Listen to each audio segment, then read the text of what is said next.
Hey guys, tonight we are going somewhere a little muddier, a little louder, and somehow even more miserable than medieval Europe. We are crawling into the trenches of World War I, a place where mud replaces mattresses, rats outnumber soldiers, and the weather seems to hate you personally. This is not a war story about glory or honor. It is about why you would not last a single day. Before we slide headfirst into this damp historical disaster, take a second to like the video and subscribe, but only if you are the kind of person who enjoys falling asleep to the sound of distant shellfire and slow emotional unraveling. Leave a comment with where you are tuning in from and what ungodly hour you are listening at, because nothing says international connection like collective insomnia. Now, dim the lights. Maybe throw on a white noise machine. Ideally, one that sounds like steady rain, artillery fire, and existential dread. Pull up your blanket, pretend it is not soaked, and let us sink into the trenches together. Congratulations, you have just arrived on the Western Front. The year is 1916.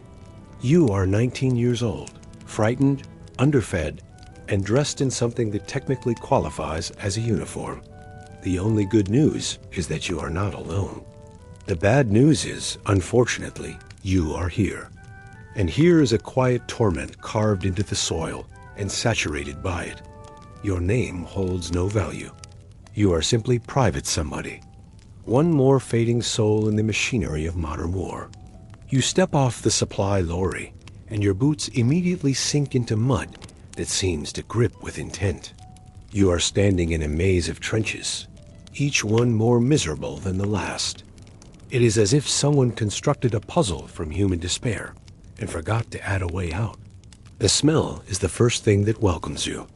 Imagine sweat, rot, unwashed flesh, gunpowder, and something uniquely sour that your mind gently refuses to name. That is trench perfume, and you will wear it until the war ends, or until you do whichever arrives first. A corporal shouts for you to keep moving, and you obey without thought. Confusion has replaced certainty. There is no welcome, no guidance, and absolutely no instruction manual for staying alive. There is only the endless sludge, voices shouting over each other, and the quiet dread that everyone else understands something you do not. A tin helmet is thrust into your hands, feeling like it was forged from dented soup cans and forgotten hopes. Your rifle jams before you even lift it. It is not a weapon. It is a loose suggestion. You are assigned to a patch of trench, guarded by men who resemble shadows of the living. Their expressions are empty, their humor brittle, and their eyes do not meet yours. It is not rudeness. It is preservation. They have seen too many versions of you bleed out in the dirt. They will not risk caring. They simply watch to see if you survive the week. Your training feels laughable now. You practiced marching in lines and saluting the right officer. Here, a straight line leads to a sniper's scope, and a salute paints a target on your back. You quickly learn to stay low, speak softly, and expect nothing. Welcome to the front, Private. You likely have 12 hours until something attempts to kill you. Your assigned living space is a hollowed wall with a sagging sandbag roof and a straw mat wetter than your socks. Above your head, initials are carved into the wood, left behind by some other forgotten soldier, likely buried nearby beneath the same wet earth you now sleep on. It is strangely comforting in a bleak sort of way. You are merely the next chapter in a brief, repeating story. You try to settle in. You fight not to tremble yourself into unconsciousness while ignoring the stench worse than the latrine pit you passed earlier. The man next to you offers half a cigarette and a nod. You thank him like he offered gold. In this place, he might as well have. Your uniform is wool, which sounds ideal until the rain comes. And it always comes. The trenches are wet almost every day. Wet wool clings, chills, and reeks. It becomes a second skin made of suffering. Your boots are the wrong size. They already leak. Trench foot is not just a story. It is waiting for you with open arms. Night falls. though it is difficult to tell. The sky never fully brightens here. Time bends in the trenches. There are no schedules, only long, slow stretches of dread interrupted by chaos. You ask about lights out, and someone nearby laughs. There are no lights here. Not since 1914. You do not sleep. You drift into unconsciousness when your body finally gives out. Half-dreams blur with reality, filled with biting rats and unfinished sentences that end in explosions. Your first sentry duty comes at 3 in the morning. The corporal hands you a bayonet and gestures toward the fire step. You move carefully, knowing to avoid raising your head above the parapet. A sniper does not care that it is your first night. You peer into the dark. Every raindrop might be a footstep. Every gust of wind whispers of ghosts. The quiet becomes heavier than the noise. Then the world shakes. A distant thunder rolls closer artillery. The veteran beside you adjusts his helmet and mutters, "Here we go." You brace, not because you know what is coming, but because your body does. It already understands. This is normal. This is home now. A pit of smoke and filth and forgotten names. The shelling does not stop. It shifts and flows like a cruel symphony. Every percussion a blast of fire and dust. One shell lands close enough to rattle your bones. The ground heaves. Your heart skips and stutters. Something splashes on your sleeve. You do not look. It is better not to know. The guns go quiet only because they are needed elsewhere. You are told to rest, which means try not to sob while others are watching. You sit against the wall. It is soaked. Everything is soaked. Your skin, your socks, your spirit. Dampness becomes your state of being. It smells like mold and smoke and decay. The corporal tosses you a biscuit that feels like stone. You attempt to chew it. It resists, you lose. The trick is to soften it in tea, if you are lucky enough to have any. When available, tea tastes like rust and longing. Still, you drink it. Hunger silences every complaint. Eventually, you notice the squeaking. Not from shoes or machinery, from rats. Dozens, no hundreds. They move freely. Between boots, across chests, over faces. Some barely flinch at human presence. They are fearless. They are everywhere. They chew corpses, lick tins, and challenge the living with blank stares. You swat at one. It glares, offended. Milligan, from down the line, swears they communicate. You chuckle until he shows you one dragging half a finger. Then the laughter stops. Some soldiers have begun naming them. General Whiskers, Sergeant Squeak, Major Nibbles. It is humorous, until it becomes clear naming them means they belong here. They will remain long after you are gone. Perhaps they already own the trenches.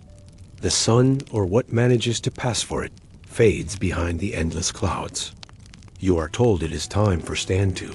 Dusk is dangerous. You line up again. Bayonet ready, eyes forward.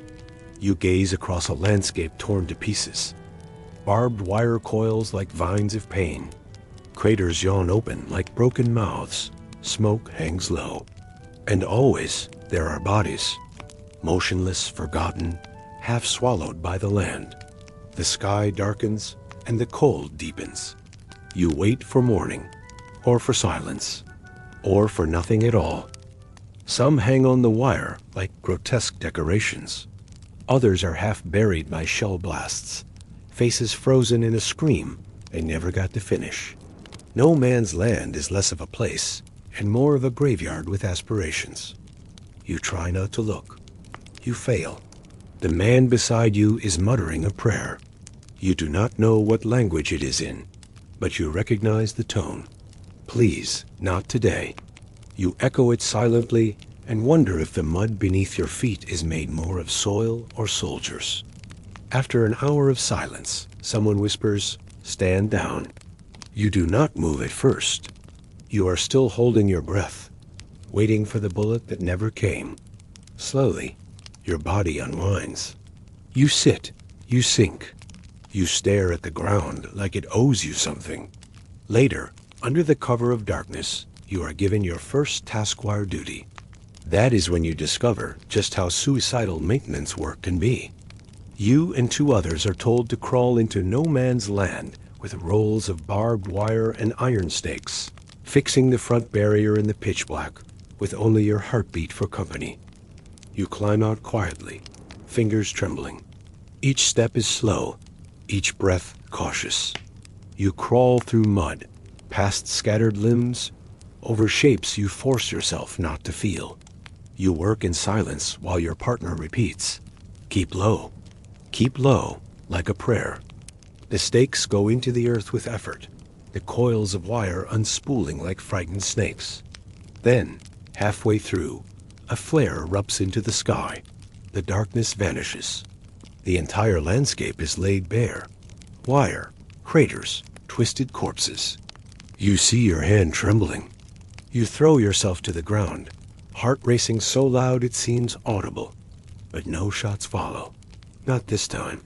You finish the job and return like something dragged back from the edge. Someone claps your back.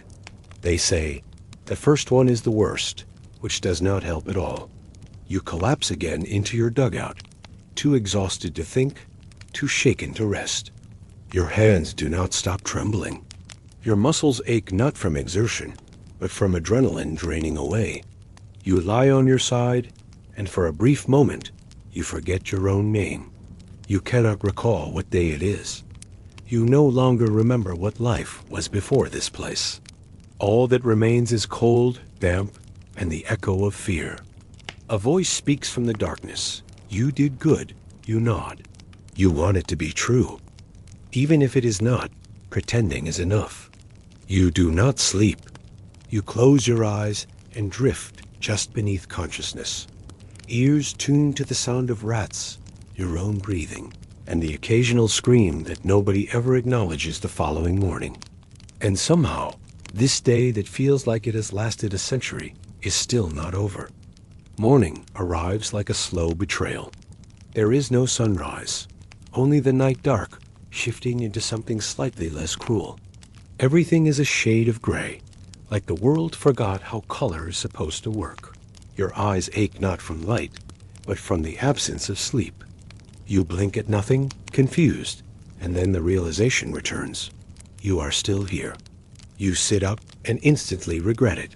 Your spine crackles like frozen branches. Your knees scream with rebellion. Your head throbs in time with an anxious pulse. Your mouth tastes of rust and mildew. Someone hands you a tin of tea. You thank them quietly. It is lukewarm and somehow onion-flavored, which is peculiar because no one has seen onions in months. A voice shouts, "Stand to." You scramble up, boots half-laced, heart fully racing. You line up with the others, peering once again into the thick fog of no man's land. There is no motion, which, in a way, feels more ominous. The silence is not peace. It is pressure. It is waiting. It is the held breath of the battlefield. No attack comes. Not today. That is the cruelty of the front. It does not always kill directly. Sometimes it simply carves away pieces of you until there is almost nothing left. After stand to, you are assigned to check the duckboard's wooden slats laid over the mud to prevent soldiers from vanishing into the earth. Half are rotted through. The others are slick, unstable, and feel almost alive beneath your feet. One step nearly takes you down to your waist in the muck. A hand grabs yours and pulls you free. You do not look to see who it was. Everyone here wears the same uniform, the same expression, the same shared silence. A runner passes, breathless, clutching a folded note from someone who likely died the moment after writing it. You glance upward, hoping to see sky. But the same gray veil hovers, suffocating. You cannot remember the last time you saw blue, or stars, or anything that did not feel like a world slowly unraveling. A shout, gas, slices through the air, and suddenly everything turns to panic. You fumble for your mask, fingers shaking uncontrollably. It smells of rubber and fear. You strap it on and breathe through a filter that does not seem to filter much of anything. A false alarm. Just missed. But no one removes their masks right away. You have all learned not to trust false peace.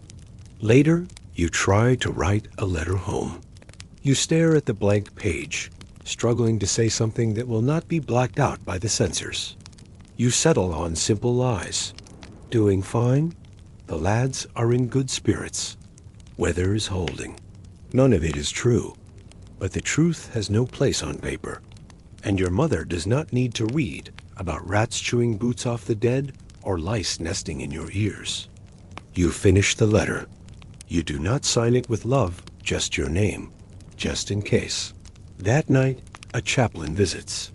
He distributes small Bibles and whispers blessings like he is afraid of waking ghosts. You take one, not because you are religious, but because it is something warm, something small and human.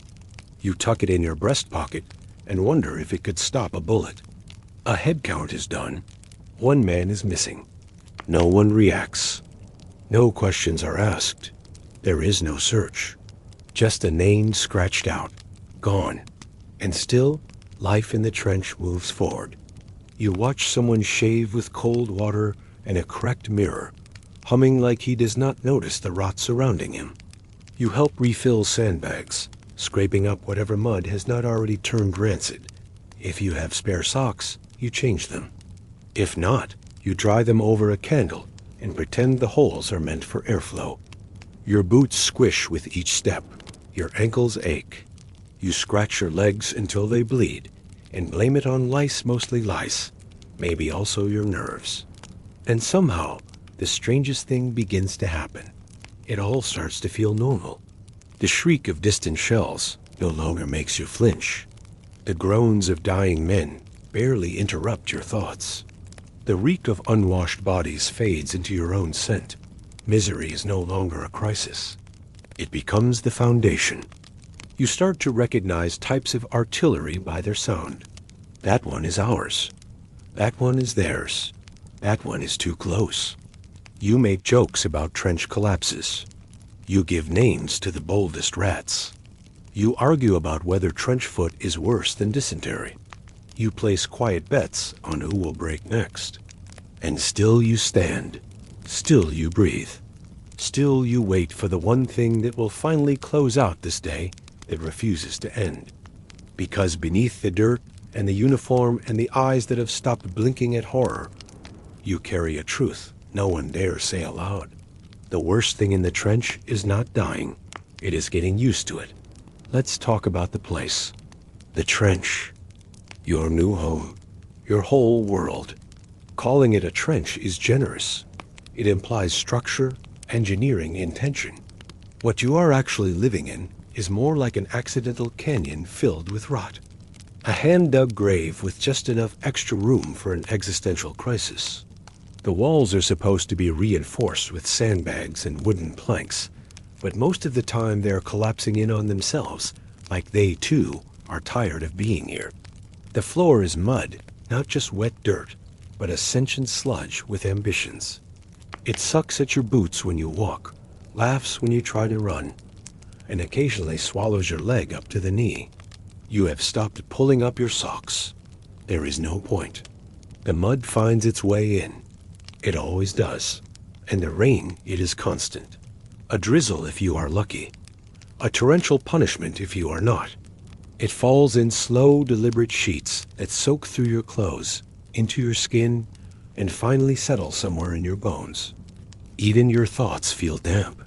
It seeps into everything letters from home. The inside of your boots, the bread in your rations, your morale.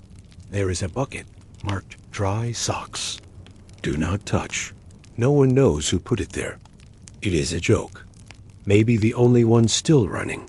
When it rains hard, the trench floods not a little puddle. A full-body immersion. You wade through it like you are crossing a swamp in borrowed shoes. Rats float by on pieces of wood.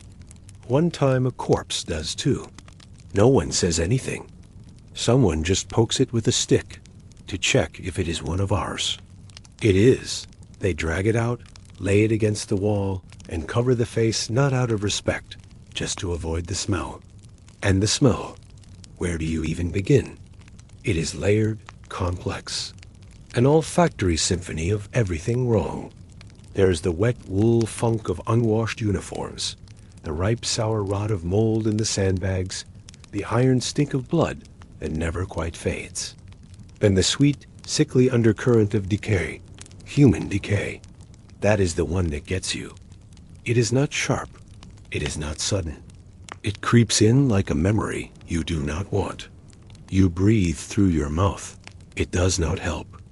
No one talks about the smell, not because they do not notice, but because if you mention it, you acknowledge it is real, and that makes it worse. Flies love it here. They are everywhere swarming wounds, crawling over eyes, dive-bombing food. You swat them away until you get tired. Then you just let them land. It is easier. Some of them become regulars. You start to recognize the big one with the lazy wing. You name him Harold. He outlives 2 of your section mates. The trench is not straight. It zigzags because straight lines are easy to show. Every few meters there is a step, a corner, a dip. Each one waiting to twist your ankle or break your spirit. You memorize the layout by injury. That corner near the latrine, that is where you smacked your shin. The bend before the fire step, that is where you slipped and landed face first in what might have been a chicken once. Above you sandbags, or what is left of them. Rats chew through them at night. Rain melts them by day. They sag like tired shoulders, barely holding back the collapse. Every now and then, one gives out entirely and spills its guts into the trench like it could not take it anymore. You nod sympathetically. You get it. There is barbed wire strung along the front, but it is mostly decorative now. Covered in muck, snapped in places, tangled like a bad haircut. It used to mean protection. Now it is just another thing to trip over while running from death. And it is loud. Not always from combat. Sometimes from nature. The wind moaning through broken branches. The creak of waterlogged boards. The cough of a soldier trying not to be heard. But then there is the real noise. The war. Artillery in the distance. Machine gun chatter. The sudden, stomach-churning crack of a rifle close by. Sounds you never forget. Sounds that get inside you. You do not flinch anymore. You twitch like your body is preemptively trying to dodge ghosts. But it is the quiet that breaks you. Because when it is quiet, you hear the little things. The drip of water onto soaked wood. The rustle of something moving just outside the trench. The ragged breathing of the man beside you asleep, but not at peace. The silence is not empty. It is full of things you are not ready to think about. So you keep busy. You clean your rifle for the 8th time. You write a letter you will never send. You count the planks in the wall. You hum quietly off-key. Time does not pass here. It limps. There is no clock, no schedule. Just light and dark. Sometimes they reverse. You wake up convinced it is morning, only to be told it is nearly midnight. You stop correcting yourself. You stop asking. Day becomes a concept. Night becomes a threat. And sleep is a gamble. When you lie down, it is not to rest. It is to surrender to whatever dreams trench life decides to feed you. Sometimes you dream of home, only to wake up crying into mud. Sometimes you dream of silence and wake to a scream. You never talk about the dreams. They are yours. One of the few things the war has not confiscated yet. But the trench, this place, this organism, it has taken the rest. It is in your hair, in your lungs, in your memories. It crawls up your legs at night and whispers that this is all there ever was and all there ever will be. You start to believe it, because the trench does not just hold your body. It keeps your mind. By now, the trench is less of a place and more of a presence. You do not just walk through it. You are absorbed by it. The walls close in not metaphorically, literally. The trench is always collapsing, always needing repair, always one rainstorm away from being a ditch full of water, blood, and regret. At first, you try to fight it. You dig drainage channels, pile up sandbags, try to build shelves into the wall for your few belongings. A knife, a photo, a matchbook that does not work anymore. But the trench laughs. It consumes. Your shelves rot. Your knife rusts. The photo sticks to the wall one morning and tears in half when you peel it off. You stare at the piece you saved and pretend it is the whole thing. The weather does not care about you. It does its worst in stages. Rain turns your trench into a stream, then into a swamp, then into a coffin-shaped lake. Cold turns your fingers into pale wood, then red sausages, then numb tools barely capable of holding a spoon, then nothing. Wind howls not romantically, like something angry, something hunting. You wrap your coat tighter. It does not help. The cold always finds a way in through seams, through soles, through your skull. One night it hails, actual ice. It pounds the trench like a warning. You sit under your canvas cover, one corner of a tarp barely hanging on, and pretend the sky is not actively trying to kill you. You joke to yourself quietly that hell is not fire. It is just never being dry again. And then there is the mud. Always the mud, the kind of mud that feels alive, that shifts underfoot when you are trying to sleep, that swallows things and does not give them back. One man dropped his bayonet into the trench floor and spent an hour knitting. Never found it. Later, another man found a boot. No foot, just the boot. No one asked whose it was. You just added it to the pile of things you no longer question. There is a specific sound boots make when you try to walk through ankle-deep filth. A long, slow slurp like the earth is licking you. That sound haunts you. At first, you hate it. Then you notice when it is gone. That is worse. Silence means something else is coming. And always above you, the sky. An endless smear of gray, sometimes darker gray, occasionally white, but never blue, never warm. The only stars you see are flashes from explosions. You have forgotten what the moon looks like. When the mist rolls in, visibility drops to nothing. You cannot see 2 feet ahead. You walk with your hands out like a sleepwalker, groping at air, praying you do not step into a hole or over the edge of your trench and into eternity. Sometimes voices call through the fog. Sometimes they are familiar. Sometimes they are not. You answer anyway. It is better to risk speaking to a ghost than to be alone with your thoughts. And it is not just nature, it is what nature is hosting. The trench is alive with pests. The lice, of course, tiny, relentless. You scratch until you bleed. Then you scratch some more. They live in your seams, your armpits, your eyebrows. They laugh at soap. They shrug at fire. You develop a ritual. Every morning, you dig into your shirt collar with a fingernail and flick away what you find. If you are lucky, it is just one. Then the flea's less common, but more infuriating. One man went mad from the bites, stripped off his clothes, and ran up the fire steps screaming. They found him face down in no man's land. No one said anything. You simply took his place in the rotation. And the rats again. Always the rats. You wake one night with one on your chest. It is chewing your bread. You do not move. If it thinks you are a threat, it will bite. You let it finish, then toss the rest away and watch it scamper off like it owns the place. It does. Some nights they fight. The rats.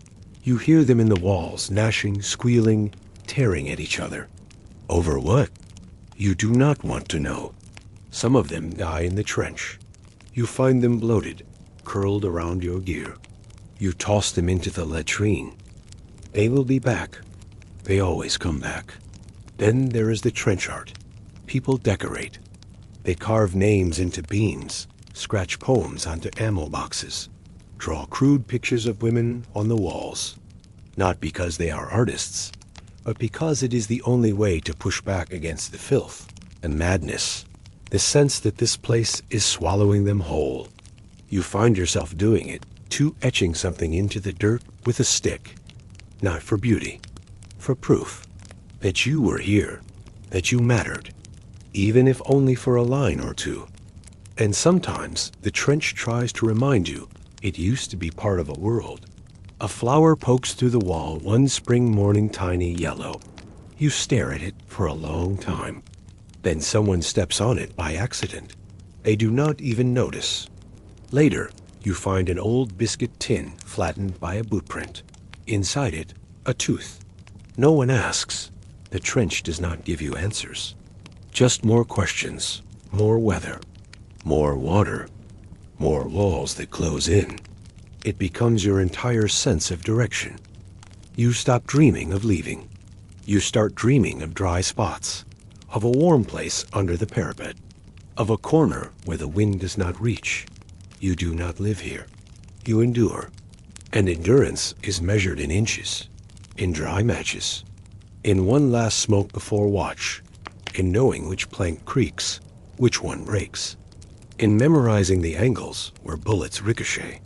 Eventually, the trench is all you know. And worse than that, it is all you trust.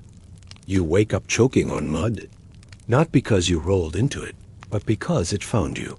The rain from last night turned your dugout into a puddle, the kind that rises slowly while you sleep.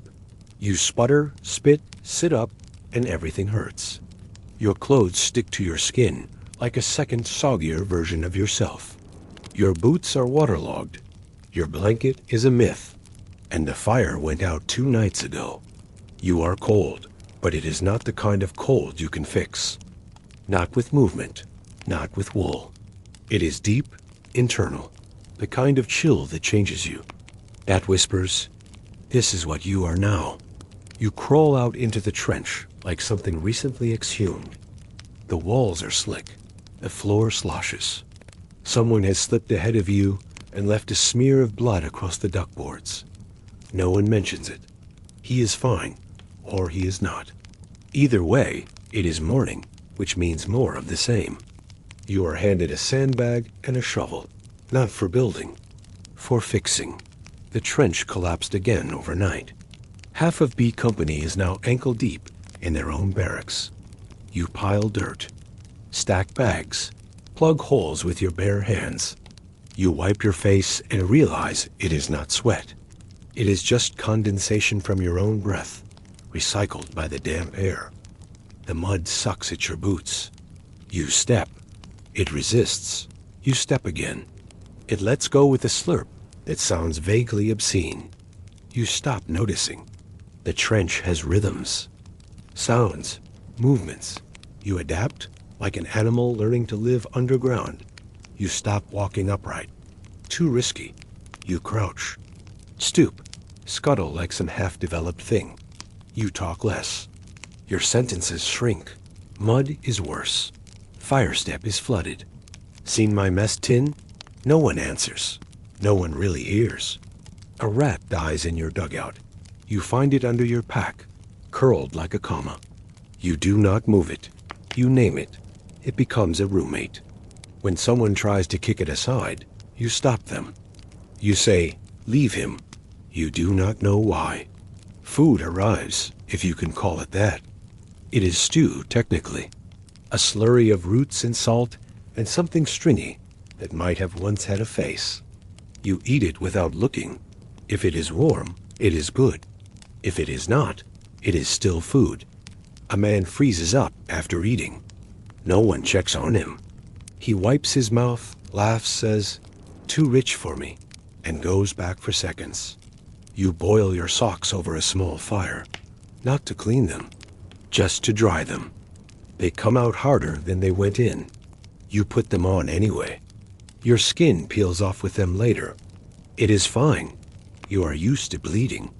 The corporal jokes that your feet will fall off before your mind does. No one laughs. Too late? That happened weeks ago. Time keeps moving, but you do not. You measure days by shifts, by rations, by which letter you reread. Someone gets a parcel from Home Biscuits and a knitted scarf. The biscuits are moldy. The scarf gets traded for tobacco. You wonder what that says about you. When someone dies now, it is logistical. Their gear gets passed down. Their space is filled. Their name is erased with a wet thumb from the board. You used to feel it. Now you just take the shovel. The trench floods again. You stop trying to stop it. You just lift your knees higher when you walk. A man slips and breaks his arm. He splints it himself. You help him tie the bandage with your teeth because your hands are too stiff. No one says good job. You just nod and walk away. Above you, the sky flickers orange. Another barrage. No one ducks. It is not close enough yet, and then it is. A shell lands on the support trench. It shakes everything. Earth sprays, boards snap. For a moment, you think the sky is falling in. And maybe it is. You climb out, walk toward the noise, not because you were ordered, because you need something to do. There is a crater where part of the trench used to be. Smoke rises, screams maybe. It is hard to tell over the ringing in your ears. You find a man sitting next to a leg, just the leg. He is smoking, staring at it like it owes him money. You sit beside him. He offers the cigarette. You take it. Neither of you says anything. Later, back in your dugout, you try to remember what day it is. Not the number, just the kind. Thursday, Sunday. It does not matter. The wall does not believe in calendars. Your fingertips are cracked. Your lips split. You cannot tell if your jacket is stiff from water, blood, or both. You catch a reflection in a bit of tin. You do not recognize it. The eyes are older. The mouth is wrong. You smile. It looks like a wound. That night, you dream about grass. Just grass. A field. No gunfire. No shouting. No mud. You wake up crying. No one sees. You go back to work. You were told war was about fighting. Strategy, glory. You imagine charging over a hill, shouting, rifle raised, the wind at your back, and courage in your chest. That is not what happens. Not here. War is labor. Endless. Grinding. You wake up unsure what season it is. Your dreams are a smear of noise and old colors. You lie there, aching, sweat mixing with mud crusted on your skin. The cold seeps in through your clothes. Though the sun might be high or hidden, you can't tell anymore. The war has blurred time into one endless day of labor, waiting, and survival. Your body moved before your mind does. You stand, bone stiff, muscles screaming, and begin again. Shoveling, hauling, repairing. The trench doesn't care about your pain. It demands more, always more. Every day, the same broken ritual, the same cursed choreography of hands and feet. You pass a man digging. His face is a mask of exhaustion, eyes distant. He nods at you, a wordless acknowledgement. You nod back. No need for more. Words weigh too much. Better to save breath for the work, for the moments when silence is the only language left. The earth you turn is soaked in blood and rain, thick with decay and memories. You bury more than dirt here. You bury hope, sanity, pieces of yourself you don't recognize anymore. Sometimes, when you pause to catch your breath, you catch a glimpse of a face in the mud, a friend, a stranger, a ghost, and it's gone. You tighten your grip on the spade. Blisters split open, but you barely notice. The numbness has spread from your hands to your heart. Fear and exhaustion are constant companions, but the work won't stop. You've learned that stopping means falling, and falling means disappearing. The latrine detail follows. You don't hesitate. You do your duty without thought. You scrape the filth, shovel what no one else wants to touch, and mark the pit with a stick.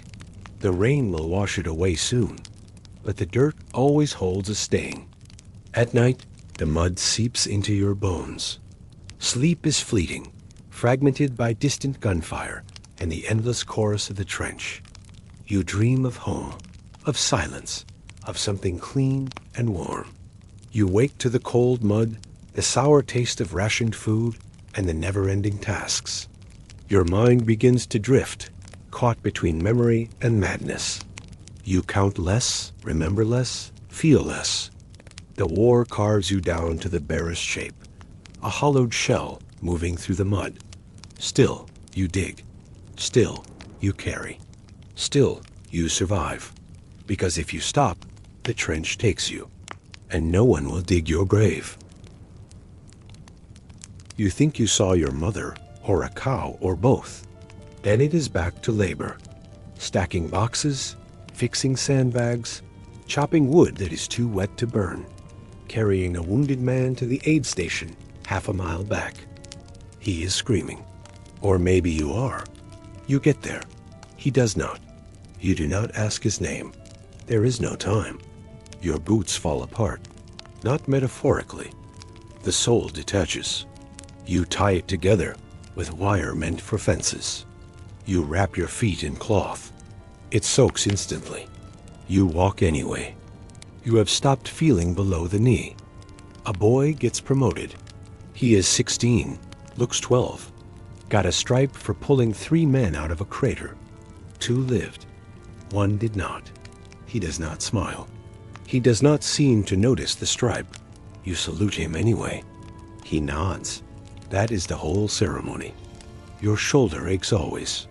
You think something is dislocated, but if you report it, they will pull you off detail, and someone else will have to dig double.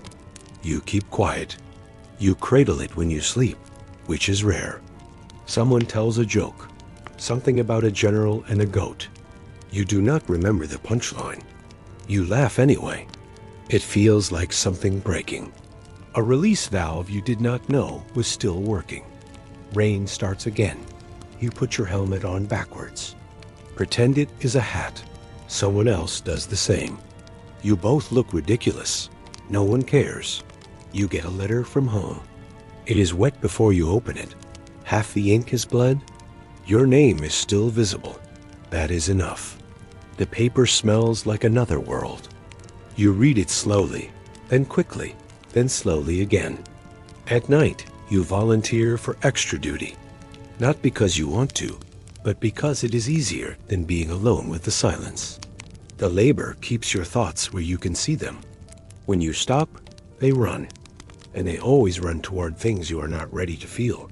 You clean rifles, do inventory, sharpen bayonets that will never be used.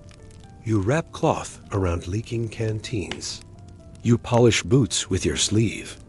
One man sings quietly, a lullaby, something from childhood. No one joins, but no one tells him to stop. Later, he cries. You pretend not to notice. He thanks you anyway. The night stretches. Work continues. A wall gives in. You rebuild it. A rat dies in a mess tin. You dump it. Scrub with gravel. Water is too scarce for soap. A flare goes up in the distance. You freeze. Then you go back to shoveling. The earth does not stop moving. Neither do you. You lose track of the days. Not metaphorically, literally. Someone says it is Tuesday. You are sure it is Sunday. Another man swears it is still October. You stopped flipping the calendar weeks ago when the paper molded. You stopped caring. Time is measured in shovels and sleep, in how long your socks stay dry, in how often the sergeant checks the latrine, in how many sandbags it takes to keep your wall from turning into soup. You do not even write letters anymore, not because you do not care, but because you do not know what to say. Still here does not fill a page. Not dead sounds dramatic. You tell yourself you will write tomorrow. You have told yourself that for 20 tomorrows. The days blur. You carry boxes, then forget what is in them. You build a new shelter from scraps, and it collapses before nightfall. You dig a drainage trench, but it rains before you finish. Water rushes in. Everything you moved flows back. You try not to feel defeated, but you are. You dream about work. You dream about shoveling. You wake up sore from imaginary labor. Your body does not know how to stop. One man worked straight for his watch, delirious. No one stopped him. They let him keep digging until he passed out. They laid a coat over him and stepped around the hole. Your tools break. Not from force, from time. Handles rot, blades snap. You improvise. A helmet becomes a bucket. A rifle butt becomes a hammer. A plank becomes a stretcher. Ingenuity becomes the last thing keeping you alive. Someone makes a joke about unionizing.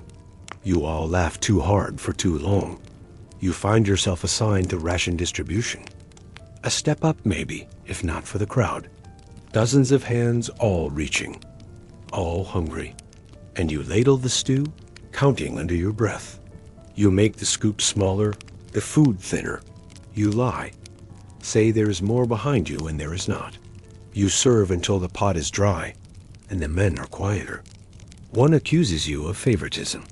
Another says you skipped him. You do not argue. You just stand there and take it. Later, you throw up behind the latrine. The next day, you are back on wiring duty. No man's land is somehow colder. The ground crunches beneath you. Ice or bones, you do not know. You push stakes into soil that does not want to move. You wrap barbed wire around them. Your gloves ripping. Blood smears the metal. You leave it. The wire looks like it is weeping. A flare goes up. You drop. Your cheek lands in mud. You do not lift your head until the light fades. The wire still needs tension. You finish the job in silence. Back at camp, someone lights a fire. It smokes more than it burns. You gather around anyway. It smells like wet socks and desperation. A luxury. You hold your hands out. The heat does not reach. You stay anyway. Another man collapses. Not from a wound, just from being alive too long under these conditions. He does not speak. He does not move. They put him in the medical tent and hope he will start blinking again. He does not. You inherit his shovel. You stop sleeping at night. You sleep in moments, sitting, kneeling, eating. Your head falls forward mid-bite. You jolt awake, chewing air. Your dreams are static. Not images, not sounds, just pressure. And still you work. You mend a roof. You relay a trench. You fetch water, knowing it might be poison. You carry wood that is already rotting. You smile when someone calls your name, even if it is not your name. Close enough. The lieutenant asks, "How many men are fit for duty?" You say, 10. You have 6. You hope no one notices. There is an inspection. You line up. Uniforms soaked, boots unraveling, rifles streaked with corrosion. The officer looks unimpressed. He mentions discipline, cleanliness, appearance. You stare at him and see a man who has never dug a latrine in his life. You are told to shave with what, you wonder? A dull knife and hope. You do it anyway. You cut yourself, you leave it. Someone invents a game, throwing rocks into a helmet. First one to miss does double duty. You all play. It feels like childhood almost. Then the rocks run out. Night comes early or late. You do not know anymore. You patch a hole in the wall with your coat. You eat bread that tastes like gun oil. You write here again, in the mud with a stick. A rat walks over it. You do not stop it. A letter arrives. Not for you, for someone buried last week. You read it anyway. It is from his sister. She asks if he needs anything.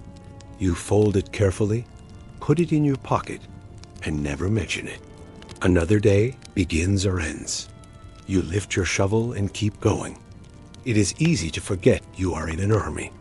It does not feel like one. There are no parades here, no polished brass, no fluttering banners. Just layers of mud, rats fat from the dead, and a chain of command that weighs heavier than your pack. But the hierarchy is still there. Always. especially when things fall apart. Rank determines everything. Where you sleep, when you eat, whether you get sent over the top or stay in the dugout with a pencil and a map. The officers, they have their own space. It is not much, but it is better. Boards on the ground, canvas overhead, maybe a blanket that is not torn. They have chairs, real ones, and forks. Not spoons, forks. You and the others. You eat standing up, your mess tin balanced on your knee, trying not to drop stew on your foot wraps. No one offers you a seat. No one has to. They do not shout at you often. Not like in training. That would imply urgency. Here, the commands are quieter, heavier. You dig that out. You go forward. You get the body. Their voices do not rise. They do not have to. The officer's word is law, and the law does not bleed. There is a captain who has not left the dugout in a week. They say he is writing reports. You saw him once a month ago polishing his boots. That same week, 3 men were killed trying to retake a listening post he marked on the map. It was not there. You mentioned it quietly.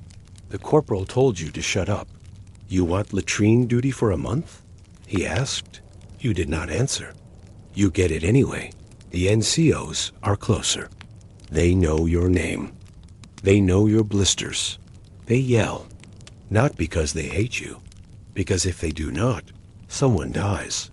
Maybe you, maybe them, maybe the kid next to you, who still thinks his dad's letters matter, but even they have rules. They sleep nearer the center of the trench. Their blankets are less wet. Their food comes first. You eat what is left. You learn not to ask for seconds. Punishment is a hierarchy of its own. Late for watch. Extra detail. Rifle not clean enough. No rations that night. Mr. Salute, dig a new latrine by yourself with a broken spade. They humiliate you quietly, publicly, always with a grin like they are doing you a favor. The worst punishment is not physical. It is exposure. You are made to stand at attention in the open mid-morning, mud up to your calves, while others walk past. They do not look at you. Not out of mercy, out of fear it might be them next. One man snapped, argued back, said he had had enough. They tied him to a post, let him sit there all day. No food, no coat. He begged to be shot, and they let him shiver instead. Though the word spreads, do not talk back. Discipline is not about order. It is about dominance. You watch officers joke with each other about the state of the men. You watch them toast with brandy while you drink from a canvas bag that smells like last week's death. You watch them pin medals on each other for maps that got your friends killed. And still you salute, because if you do not, someone reports you. And if someone reports you, the captain makes an example. An example is usually a hole or a transfer to the worst watch or something worse. A friend of yours refused to go back over the top. They said he lost his nerve. Shell shock, nerves, cowardice. Whatever they call it, the result is the same. He was court-martialed. Not that there was a court, just a tent and a man with clean hands. They shot him before breakfast. The man who volunteered to tie the blindfold cried afterward. He did not eat for days. You gave him your biscuit. He did not thank you. You did not ask. Now you say yes, sir, before you even think.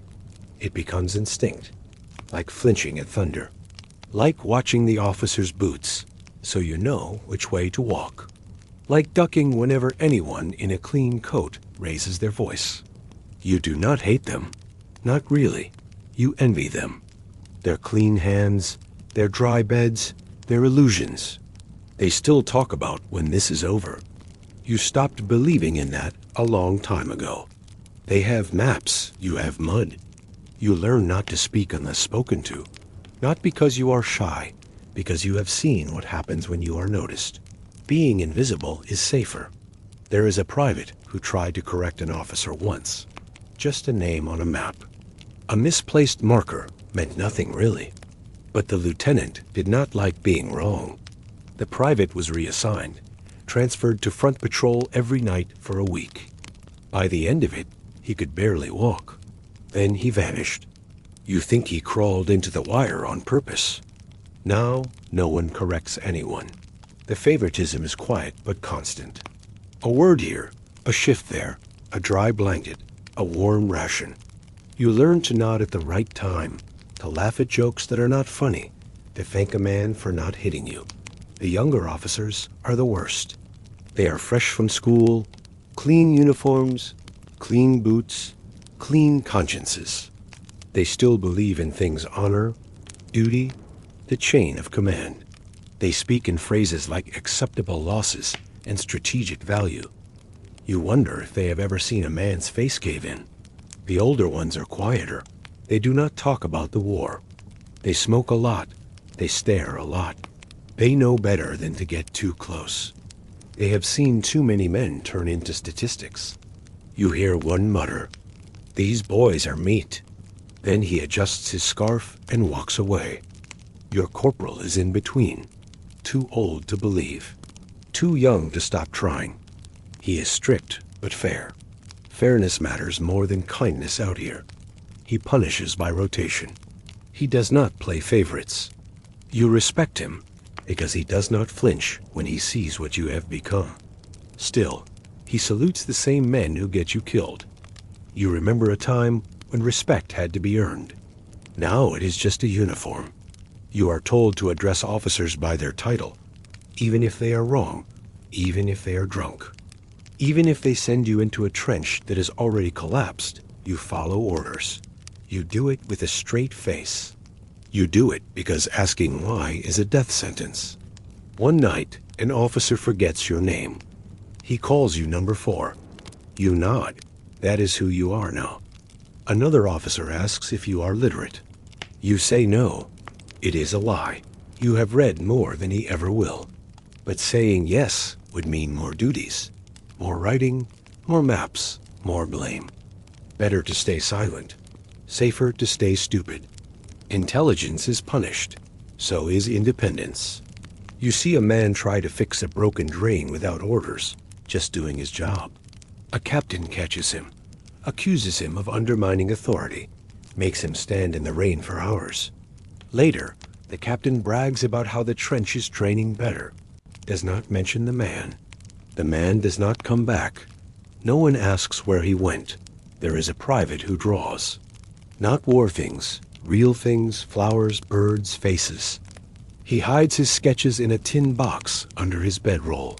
One night, an officer finds them, laughs, passes them around, rips them in half.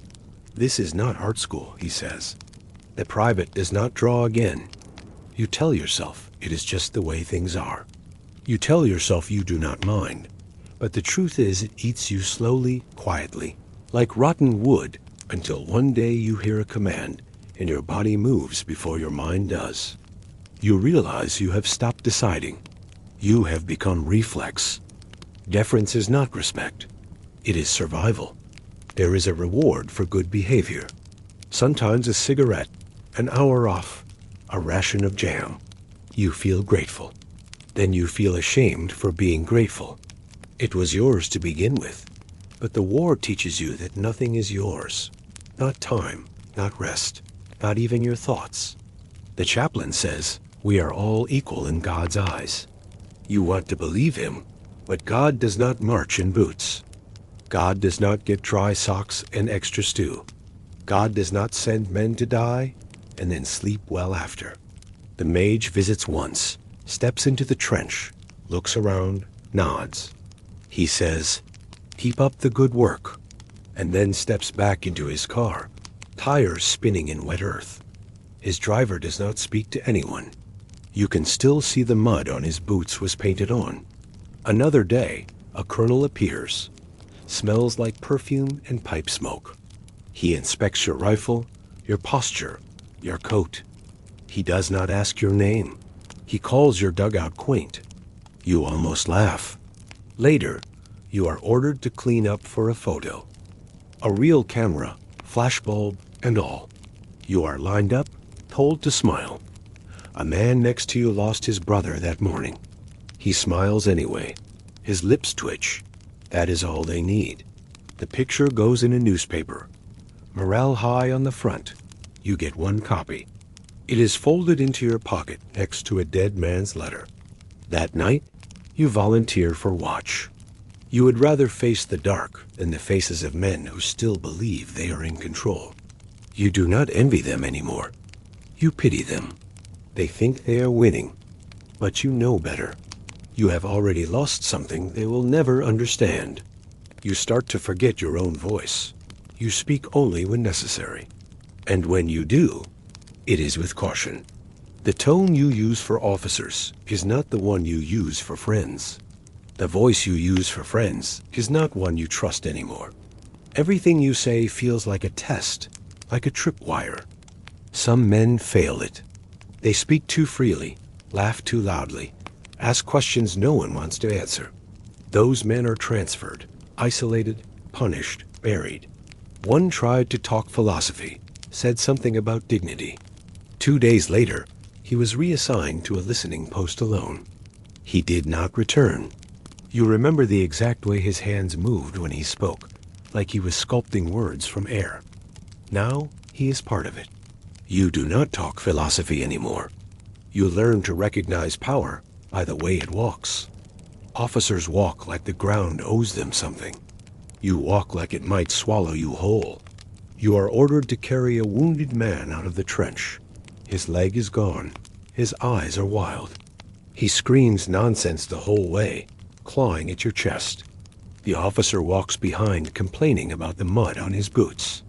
When you finally reach the field hospital, you collapse. The officer tells you to clean yourself up before reporting back. That night, you wash in silence.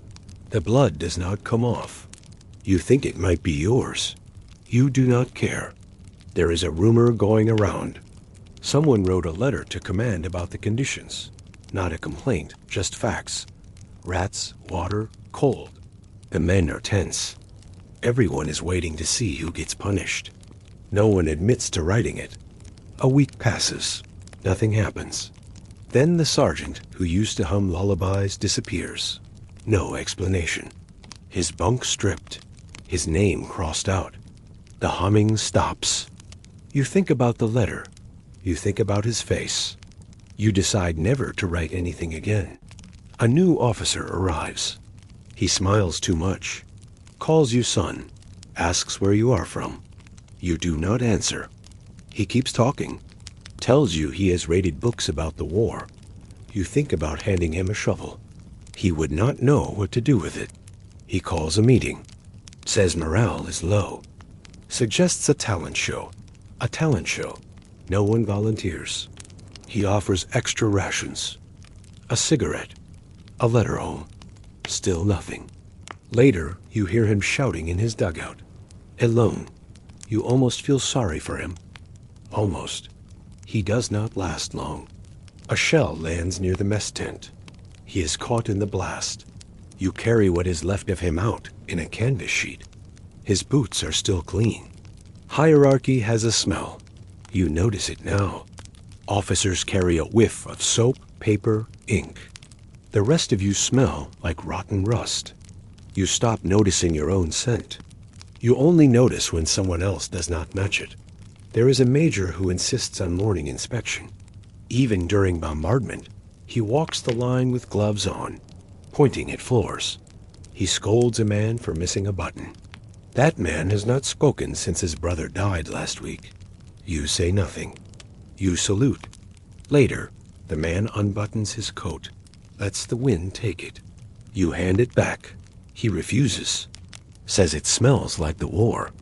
You agree. Some men keep diaries hidden under floorboards inside ration tins wrapped in oilcloth. You read one once when the writer was asleep. It was filled with names, not dates, not thoughts, just names. Some crossed out, some underlined. A list of people the war took from him. The next day, you see him staring at a fire, the tin beside him still closed. You consider starting a list of your own, then decide against it. Too many names, too little space. Another officer comes through, says he wants to know how things are going. He listens, nods, says that is very insightful. He makes notes in a little book. The next week, 3 men are reassigned. 2 never come back. The third will not speak. The little book never reappears. You hear they have started handing out medals again for bravery, for valor. You wonder what those words mean anymore. You saw a man hold his intestines with one hand and drag another soldier to safety with the other. He did not get a medal. He got a burial. But someone who filled the report correctly, he gets promoted. You cheer with the rest quietly. After all, it is expected. You stand straighter. Salute faster. Not because you believe, but because belief is no longer required. Only repetition. A corporal tries to comfort a crying recruit. The officer scolds him for showing weakness. Says it is contagious. That night, the corporal sleeps outside, rain falling on his back. No one offers to switch places. Compassion is dangerous. You forget what dignity felt like.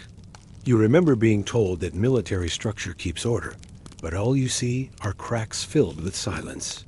You keep your head down, not out of respect, but exhaustion. They say war reveals character, but this one does not. It replaces it. You are no longer a person. You are a role, a number, a tusk. When the war ends, they say you will go home. You wonder what part of you will make the journey. If you will still know how to speak to someone who is not wearing a stripe. If you will remember how to smile without permission. You look at your hands covered in scars, burned, split, and healed wrong. They look like hands meant for saluting, not for shaking. At some point, the war stops being about nations. It becomes about routines, rules, little customs that make the days bearable. A kind of trench religion, part survival, part madness. You do not pray the way you used to. You used to ask for peace, for protection. Now you pray for smaller things. Dry socks, a warm tin, a shell that lands 5 feet to the left instead of right. Everyone has a ritual. Some men never go on patrol without their lucky scarf. Some tap their helmet 3 times before leaving the dugout. Others sleep with their boots on, even when they do not have to, just in case. One man swears he will only die if he forgets to wind his watch. He checks it hourly. You know it is irrational, but you do it too. You only eat with the same spoon. You always sleep facing west. You never touch the 4th step on the fire ladder. It is nonsense. But so is everything else. The war broke the rules of reality, so you make your own. The rituals give shape to the chaos. There is a song you hum before watch. You do not remember where you learned it, but it helps. When the shells start, you recite a line from a childhood book under your breath. It is not a prayer, but it works the same way. The chaplain visits sometimes, says a few words, reads from a damp Bible. His hands shake. He says, God is with you. No one argues. No one agrees. You have stopped thinking about heaven. Now survival is sacred. There are shrines in the trench, little ones. A photo of a woman tucked into the wall. A rusted medallion nailed to a beam. A rat skull mounted on a stick. No one mocks them. These are holy things now. One man has a lucky coin. He flips it before every patrol. Once it landed on its edge. He stayed behind. The rest of the group never returned. Now he keeps it in a cloth bag wrapped in a sock. He doesn't flip it anymore. He just holds it. Do you believe him? Another man writes a letter to his mother before every battle. Never sends it. Just writes it. Burns it. Ash and ink. That is his ritual. He says if she ever reads it, it means he didn't make it. You think that makes sense? You start noticing numbers. The 7th shovel breaks. The 3rd man always dies. The 5th ration tin is always spoiled. You try not to count. You count anyway. Eventually, You believe in patterns more than plans. Belief becomes muscle memory. You salute without thinking. You say, "Copy that," before you understand the order. You clean your rifle because it's all you can clean. It becomes sacrament. The motions mean more than the result. There's a superstition that whistling invites a sniper. You don't whistle. Another says, folding your blanket means you'll never use it again. You leave yours in a heap. Someone swears the same rat visits every trench, carrying news. You see it one night staring, watching. You nod. It runs off. You don't tell anyone. There's a myth about a man who made it through the whole war without a scratch. They say he wore a silk scarf from a Paris dancer. Never took it off. Then one day it caught fire during breakfast. He ran into no man's land screaming. Was never seen again. You tell that story like it's scripture. Every trench has its legends. Like the medic who saved 10 men and never spoke a word. The sergeant who could smell shells before they landed. The sniper who wore glasses so thick he could see ghosts. You don't know if any of it is true, but you want it to be. Because stories are stronger than silence. Because belief is better than nothing. You stop believing in orders, but you follow them anyway. Because belief doesn't matter anymore. Only repetition, only rhythm, only the script you've been handed and forced to memorize with your bones. They say the war has purpose. They tell you it's for your country, for your flag, for freedom, for the children you might one day have. But here in the trench, there are no flags, just mildew, mold, and the stink of everything decomposing, including meaning. Still, the posters arrive, fresh from the rear. Bright colors, white smiles, a woman holding a basket, a boy in uniform, clean and grinning. The words beneath them say things like, "Victory depends on you," and "Hold fast." They pin them up next to bullet holes. They curl in the damp before the weekends. No one reads them, but no one takes them down. It would be disrespectful or dangerous. The officers hold briefings. They use phrases like enemy morale is low and final push. You hear these every month. Every month the final push gets delayed. Every month more of you disappear. But the phrases stay the same. You can mouth them back in your sleep. Sometimes they hand out pamphlets, printed words that explain your sacrifice, that it's noble, that it matters, that history will remember you, that your name will be engraved somewhere that children visit on field trips. You burn one for warmth. It smells like glue and lies. Propaganda doesn't work by making you believe. It works by making you doubt your doubts. Just enough to keep going. Just enough to make you ashamed for wanting to stop. There's a phrase the major uses often. We're turning the tide. You're not sure what that means, but it makes men nod. You nod too, because nodding is easier than asking. When letters arrive from home, they read aloud, censored, carefully chosen. A line about harvests, a child learning to walk, a woman praying, the parts about protests, ration riots, lost sons, those don't make it through. You get your letter, and it's missing paragraphs. You hold it like scripture anyway, because it smells like ink and distance. There's a song they play at the rear lines. You heard it once when you rotated out. A band, real instruments, people clapping. You cried, not because it moved you, but because you didn't know how much you missed sound that didn't mean death. They tell you this is the war to end all wars. You wonder if that's a threat or a promise. The chaplain says pain builds character, that God tests the faithful, that suffering purifies. You don't argue. But when he leaves, you dig his words into the mud with your heel and walk away. Some men still carry holy books, tiny ones wrapped in canvas, pressed to their chest. Some read before sleep, others won't open them at all. One man tore out pages to roll cigarettes. Said the smoke carried prayers. You couldn't tell if he was joking. There's a ceremony when someone earns a medal. A small one, A speech, a few words from a superior. Applause. You stand in line, eyes forward, hands behind your back. The man beside you is missing fingers. He claps anyway. Later, the medal recipient is asked to write a note for the press. You help him spell the words. He wants to say, "It wasn't worth it." You convince him to write, "Proud to serve." He cries as he signs his name. They print it under a headline the next week. Courage on the front. There's a rumor that every soldier is being recorded in a book somewhere. A master list. A testament. Names, actions, ranks. You dream about it. Wonder which version of you they write down. The brave one, the tired one, the one who carried a comrade through the wire, or the one who stayed in the mud and wept.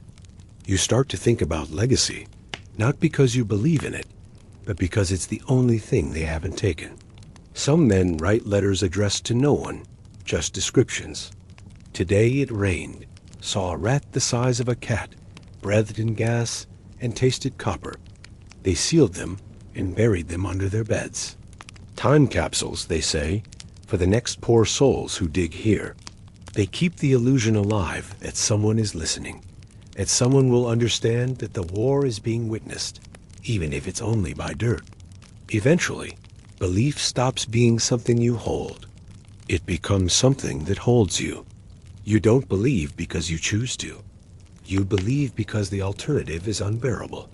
So you start inventing your own gospel. There's a story about a man who never took off his boots, not once.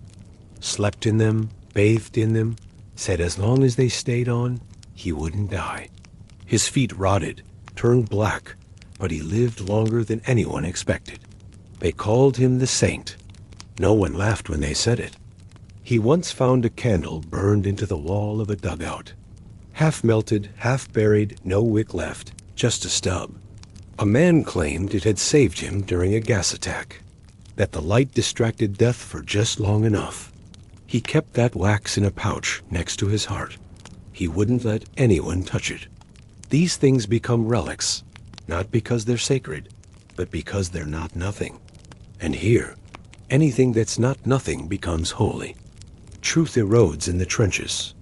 Everything gets warped by cold, by fear, by time. You start to doubt your own memories. Was the officer kind or just tired?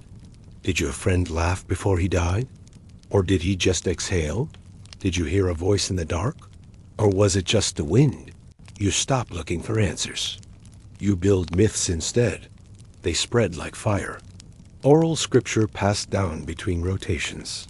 You hear about a corporal who walked through artillery untouched, who lit cigarettes from flares, who whispered to rats and made them leave. You never met him, but you believe in him more than your commanding officer. Not because you need heroes, but because you need ghosts who survived. There are whispered gods of the trench. The mud king who swallows the careless. The watchman who trades days of life for sleepless nights. The lady in gray who appears only to the dying. You don't mock these stories. You whisper them before bed, like lullabies made of dirt and wire. You give up on conventional time. Dates blur, hours vanish. Time is no longer measured in sunrises, but in shell bursts, trench raids, supply runs. You mark the passing of days by who's still alive, or who isn't. You dream often, but it's never restful. Dreams in the trench are different. Half memories, half nightmares. A schoolyard that smells like blood. A kitchen flooded in trench water. Your mother speaking in German. You don't speak German, but in the dream, you nod like you understand. In the mornings, the dreams stay with you. You don't tell anyone. Everyone's haunted. It would be redundant. Even silence becomes sacred. There's a ritual to it. You sit in the dugout, your back against the dirt, and let the quiet fill the space between heartbeats. A shared wordlessness. You learn to communicate with nods, shrugs, stares, with the way someone holds a cup or laces their boots. Language becomes decoration. The real truths live under the tongue. You carve things into the wall. Names, dates, symbols, a crude sun, a tally of kills, a heart, a curse. Some men write poetry not to share, just to leave a mark. Proof that they once had words before the silence swallowed them. One day you find a book in a ruined farmhouse, waterlogged, brittle. It's about astronomy. The stars, constellations, planetary names. You read it at night under a top. It gives you a strange comfort, knowing there's an order out there. Even if there's none down here, you memorize a constellation, Orion, the hunter. You look for it in the sky before every night patrol. If you see it, you breathe easier. If you don't, you keep your head down and move faster. Even the stars become part of your trench liturgy. Sometimes belief isn't faith or doctrine. Sometimes it's a habit, a reflex, a story you tell yourself until it calcifies into truth. You watch a man draw a map of the trench in charcoal. Not accurate, just emotional. He marks places with symbols only he understands. A spiral means fear. A triangle means silence. A star means hope. You ask what the X means. He doesn't answer. A week later, he's gone. His map remains. You keep it. You add your own symbols. There are things you don't explain. A particular duckboard you always avoid. A shard of mirror no one touches. A spoon buried beside the latrine. These things mean nothing and everything. They are the sacred junk of survival. Every soldier becomes a priest of their own strange religion. You give sermons to yourself in the dark. You baptize each day in sweat and mud. You tithe your blood, your sleep, your sanity. There's no afterlife you trust, no redemption promised, just a slow, reverent erosion of self. But still, you believe, not because it's logical, but because it's all you have left. At some point, the war becomes a joke no one is allowed to laugh at. You start to notice how ridiculous it all is. Not because it's funny, but because if it's not, you'll scream. The absurdity isn't in the uniforms, or the orders, or the slogans. It's in the details. Like the officer who insists everyone polish their boots before inspection. Even though the trench is waist deep in mud, he docks rations for dull leather. 2 days later, he's eaten alive by lice. Or the rule that says helmets must always be worn, even when you sleep. A man once tried to argue it made his neck hurt. That night, a rat chewed off part of his ear. The officer said, "See, regulation saves lives." There's a man who salutes every corpse he passes. Doesn't matter how long it's been there. Legs, no legs, enemy, friend. He stands at attention. No one stops him. Because deep down, you know he's right. The dead deserve respect. Even when they're in pieces, even when they stare with glassy eyes from under the duckboards, especially then the bodies become part of the trench. You don't step over them. You step around them carefully, reverently.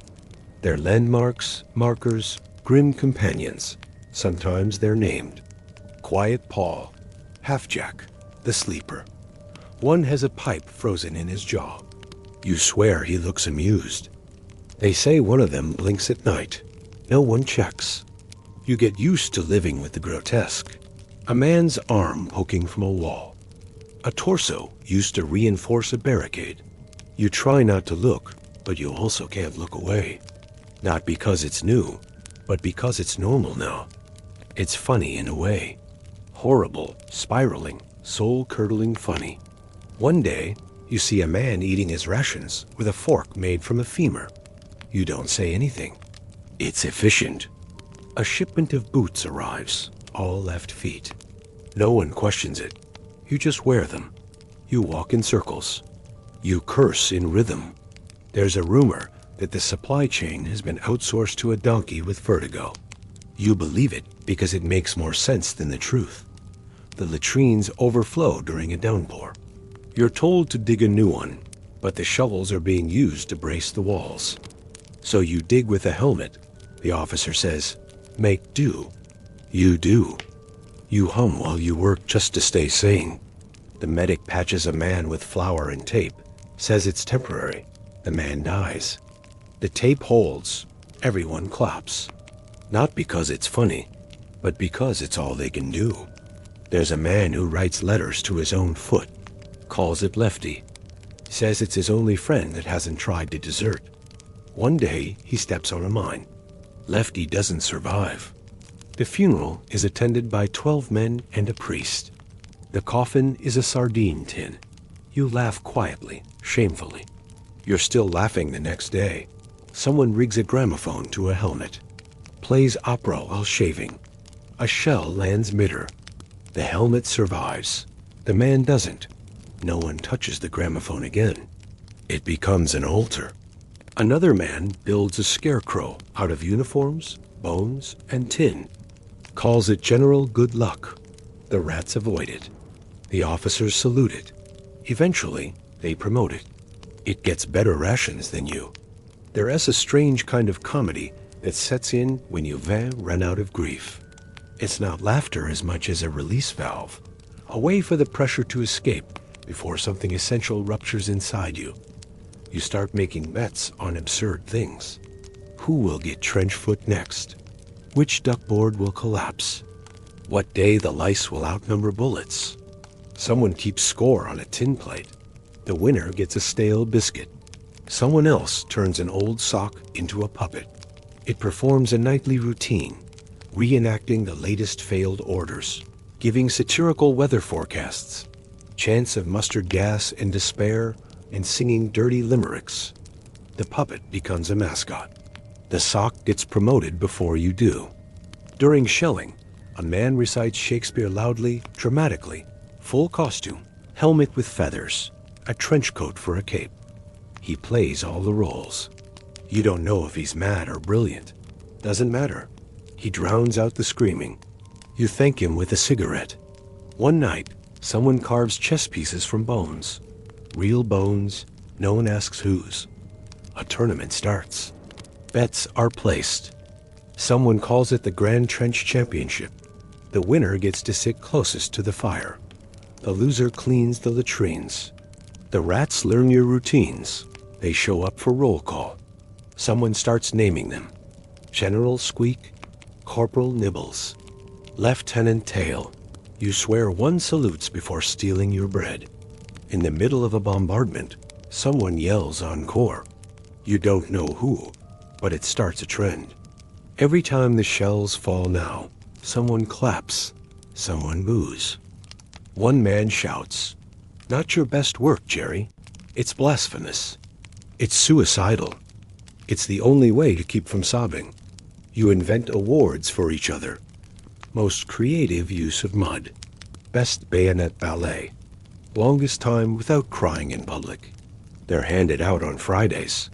The ceremony includes a speech, a pretend fanfare, and a parade of one. Someone builds a shrine to a tin of peaches. Says it's the last sweet thing he remembers. The tin sits on a pedestal of stacked mess tins. Candles surround it. Someone prays. You can't tell if he's joking. A rumor spreads that the enemy is sending coded messages through birds. Not carrier pigeons. Regular birds, sparrows, crows, seagulls. A man spends 3 days trying to train one. He whispers into its feathers like it's a confession booth. When it flies away, he salutes. No one mocks him. You get mail that's been waterlogged for weeks. The ink has bled, the paper flakes, but someone reads it aloud anyway, inventing the parts that are missing. It becomes a love letter, a recipe, and a eulogy, all in one. You cry and laugh and cry again, all in the same breath. Absurdity keeps you alive when sense can't. You start to believe the trench is alive, that it remembers, that it listens. You apologize when you trip over a beam.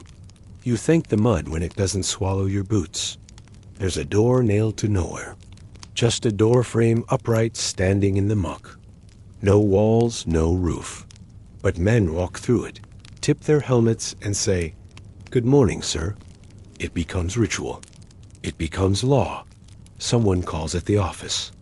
One day, a general visits and is escorted through the office. He doesn't question it. He salutes. You begin to lose track of what's real. Not in the poetic sense. In the literal one, a man tells you he saw a horse in the trench. Fully dressed, officer's cap, smoke in a pipe. You laugh until you see it too.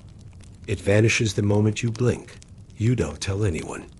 You don't need to. Everyone's seeing things now. There's a tree that wasn't there yesterday. No roots, no branches. Just trunk leaning against the sandbag wall. A man climbs it every morning, salutes the fog, and descends. You ask why. He says, orders. You nod. That makes sense. You stop trusting the sky. Sometimes it's green. Sometimes it pulses. Once it looked like your childhood bedroom ceiling with the glow stars. You reached for one and got a fistful of barbed wire instead. You bleed quietly. A man claims his reflection gave him advice from a puddle. Said to dig left, not right. He dug left. Found a tin of beans. Declared himself a prophet. You start asking the puddles too. They don't answer, but you keep trying. During one cold morning, a fog rolls in thicker than usual. You hear footsteps, voices, laughter, a marching band. You draw your rifle. Aim into the white. Then a tune begins. A lullaby played on what sounds like bones and bells. The fog clears. No one is there except a hat. Not yours. Still warm. You pocket it just in case. Dreams bleed into waking. You see your mother dressed in uniform. She hands you a letter written in bark. It says you've done well. You cry. When you wake up, there's sap on your fingers. You don't talk about it. A man paints a mural inside a dugout. Uses mud, blood, ash, and tea. It shows a garden with birds and women and sky. None of it looks quite right. Too bright, too clean.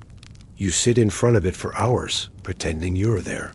One day, someone wipes it clean with a wet rag. The man who painted it never speaks again. Sometimes you wake up, and the trench is silent. No guns, no voices, not even the wind. You look around, and everyone is still, staring, not blinking. You wonder if time has stopped, if the war has ended, and no one noticed. Then someone coughs, and it all resumes. The absurdity becomes comfort. Like a bad joke told too many times. The rhythm so familiar it feels like home. There's a man who swears the war is a play, and none of it's real. That you're all actors. You believe him for a week. You deliver your lines carefully. You bow to the latrine. You wait for applause after reloading your rifle. It never comes. Eventually, the man forgets his lines. He's replaced. No one mentions him again. You develop rituals you don't understand. Tap the wool 3 times before bed. Tie your laces counterclockwise. Avoid speaking during meal times. You think it keeps you safe. You don't question it. You don't question anything anymore. Someone builds a sundial out of bones and spoons. It works sort of. It tells a time that doesn't match the sky, but it's consistent. You use it anyway. You name the hours after the dead. Fergus clock, Mary's dusk, weeping noon. You celebrate birthdays of people who never existed. Bake cakes out of ration powder and candle wax. Sing songs in languages you invent on the spot. Someone proposes to a rat. The ceremony is beautiful.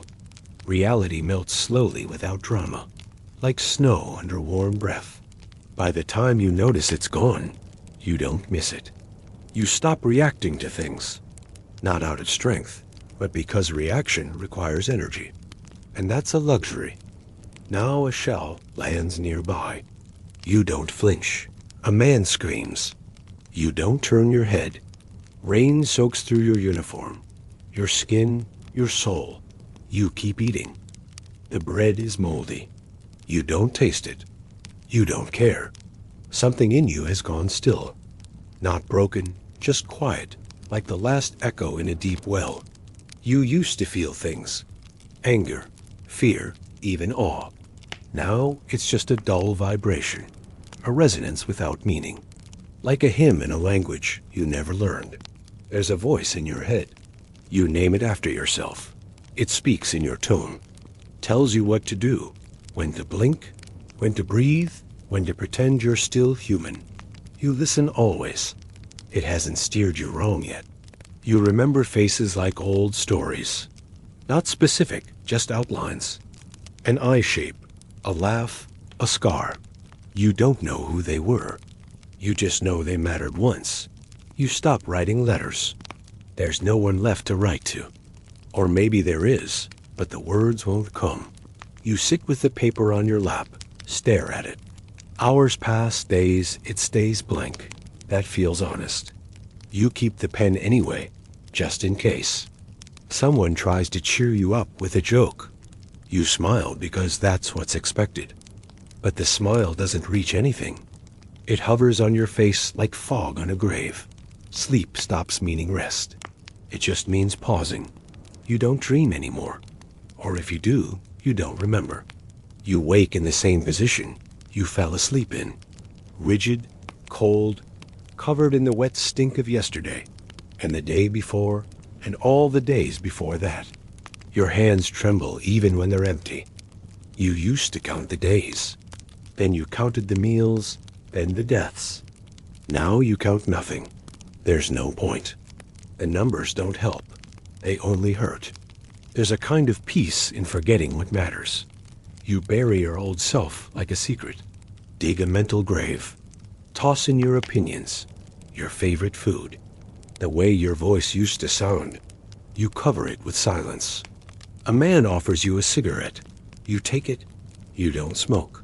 Haven't in months, but you light it anyway.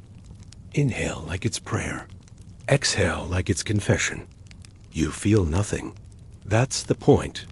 Your body keeps functioning. That's all you can really say. You breathe. You blink. You follow orders. You eat when food appears. You walk when someone points. You lie down when told. It feels like puppetry, like someone else is pulling strings. And you've forgotten what movement ever meant. You've stopped checking the calendar. You've stopped checking the sky. Time has no shape here, no taste.